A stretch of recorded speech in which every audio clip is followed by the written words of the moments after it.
Annyeonghaseyo. Hi guys, how's it going? I have a brand new video for you today, and I'm going to start off by talking about the transportation here in Korea.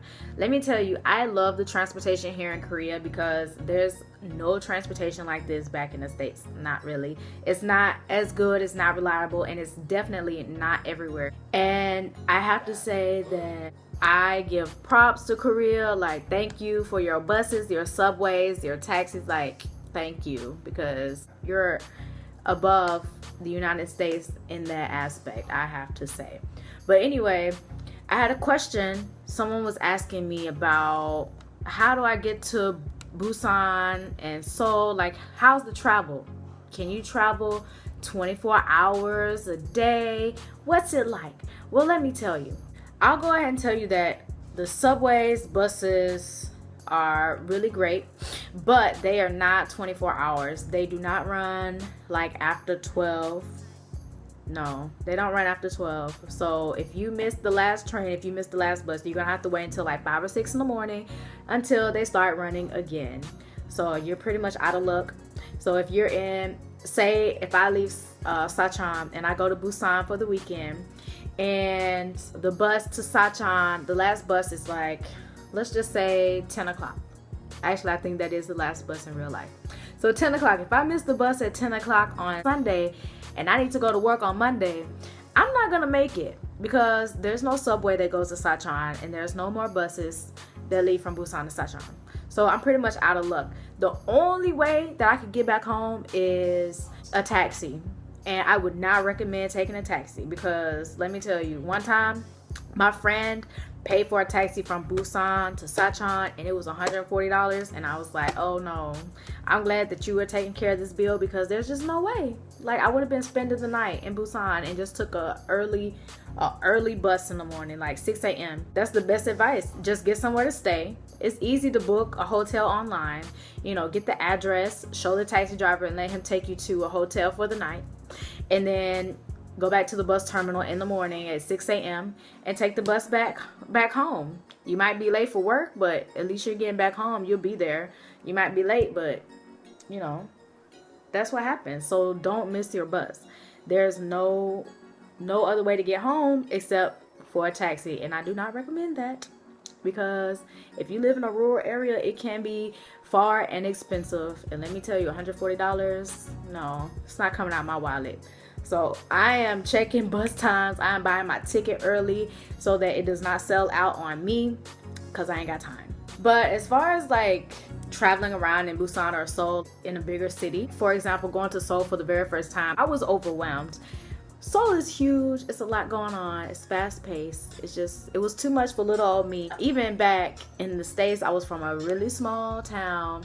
And then for college, I did move to a city, and the city was a pretty good size, you know what I mean, for a city, but it wasn't like a New York or anything like that. It definitely wasn't a Seoul. We didn't have subways and stuff like that, and our bus system was kind of jank, so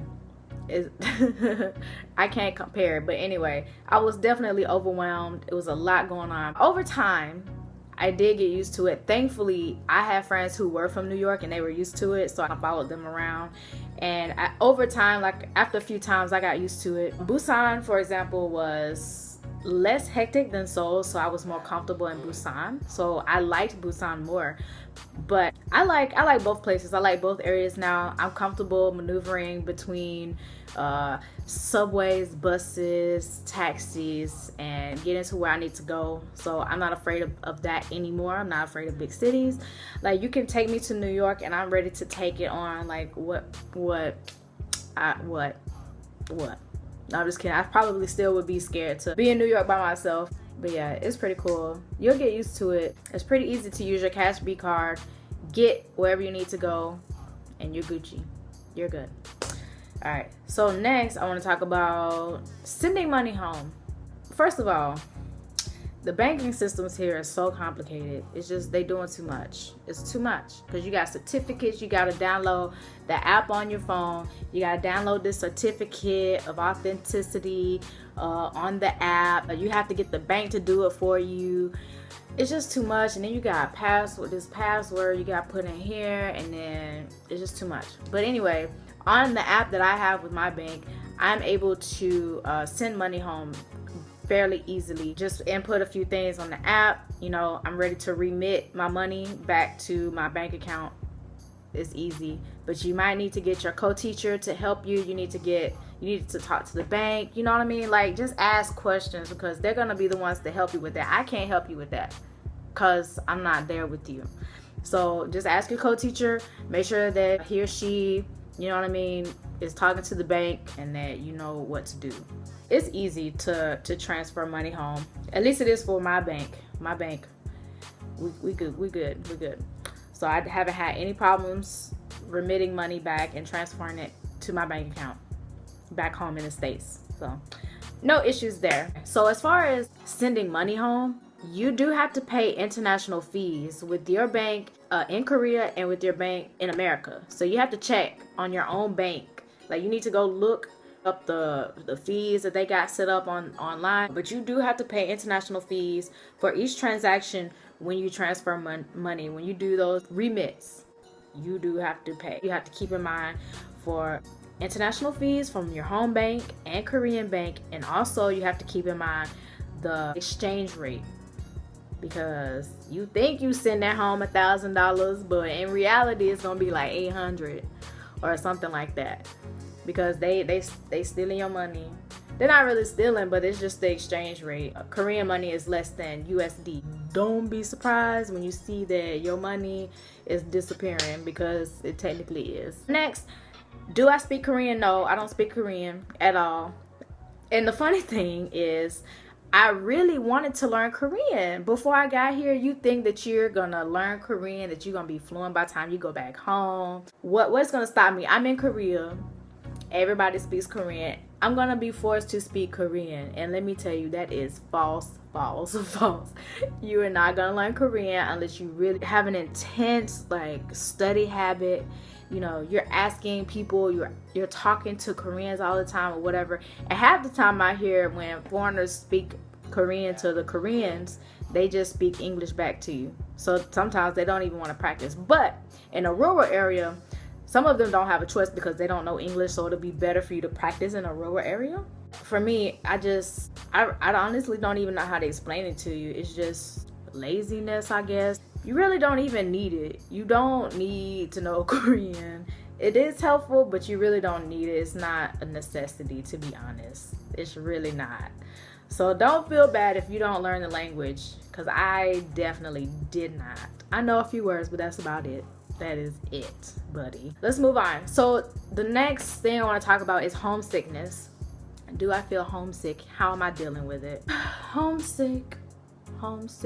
Oh, I do. I miss my family a lot. I miss my family and friends so much. However, being here in my little town, I have a friend that lives right across the street, and thankfully we get along very well. I talk to her all the time. We always hang out. So it makes me feel like I'm at home a little bit, because I have another American here, so we can relate, and it's just really nice. It's really nice to have somebody there to talk to, and I'm so glad that we get along. Like, thank God. God, thank you for looking out. He is so good. I mean, I have my moments where I feel like I can't take it. Like, I'm ready to leave. Like, I'm ready to go. I'm tired of dealing with being in South Korea. I want to go home. I miss my family too much. But to be honest, I'm dealing with it pretty well, to be frank. Like, I miss you guys, but at the same time, I'm pretty much living my dream. This is what I've always dreamt of doing, is being overseas, working, living my life, seeing the world, interacting with people that are not like me. So it's really cool, and I appreciate that, and I enjoy it. Personally, for me, I'm not struggling with it as much as maybe someone else. To be honest with you, I probably miss Southern food more than anything, to be real. I'm just playing. I miss my family the most, but I really miss Southern food. Like, oh, I miss that so much, man. So good. But yeah, I'm dealing with it pretty good. I just try to keep myself busy with YouTube videos. I try to read. I'm reading The Girl on the Train right now, which is pretty good. So that keeps me busy. And what else do? I kind of explore, like even on the weekends. I just go to different cities, see different things, try to do different things, and find new experiences that I wouldn't have the opportunity to do if I was back in the States, you know?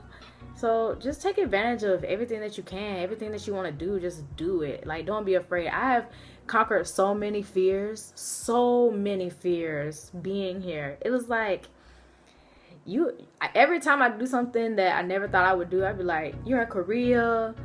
When in Korea, it's time to do this. When in Korea, it's time to do this. So I get out there, and it's been a bomb. It's been a blast. Like, oh, I don't regret anything. I really don't. Like, it's been awesome. It's been awesome.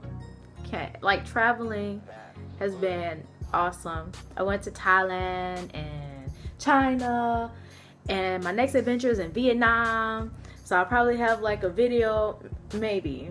I might make a video for Vietnam, but I'm pretty sure I'll take pictures and stuff like that. If you want to follow my Instagram, it's KianaJ23, so you can hop on that if you want. I'm sure I'll take tons and tons of pictures and keep everyone updated for sure. It's just been an opportunity of a lifetime, so I have just been soaking it in, and I've always been the type to where I don't mind moving away from my family. I don't mind going out and doing and seeing the unknown.